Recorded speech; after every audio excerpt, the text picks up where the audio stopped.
தேசிய அளவில் இந்தியா கூட்டணியில் அங்கம் வகிப்பதாக மேற்கு வங்க காங்கிரஸ் தலைவருக்கு மம்தா பானர்ஜி பதிலடி கொடுத்துள்ளார். மேற்கு வங்க மாநிலம் தும்லுக் பகுதியில் பொதுக்கூட்டத்தில் பேசிய மம்தா பானர்ஜி, மேற்கு வங்கத்தில் காங்கிரஸ் உடனோ சிபிஎம் கட்சியுடனோ கூட்டணியில் இல்லை என்று கூறியிருந்தார். மேலும் இந்தியா கூட்டணி மத்தியில் ஆட்சிக்கு வரும்போது வேலையிலிருந்து ஆதரவு தருவோம் என்றும் தெரிவித்திருந்தார். இதுகுறித்து செய்தியாளர்களிடம் பேசிய மேற்கு வங்க மாநில காங்கிரஸ் தலைவர் ஆதிர் ரஞ்சன் சௌத்ரி, மம்தா பானர்ஜியை நம்ப முடியாது என்றும் தேர்தலுக்கு பிறகு பாஜகவுடன் சென்றுவிடக்கூடும் என்றும் விமர்சித்திருந்தார்.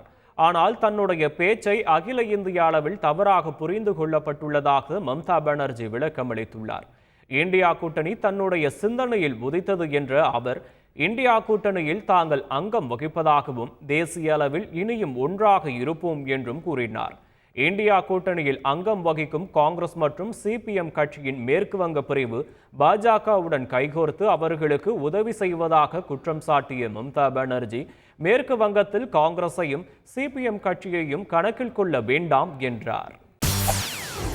செய்திகளை உடனுக்குடன் தெரிந்து கொள்ள உடனே சப்ஸ்கிரைப் பண்ணுங்க.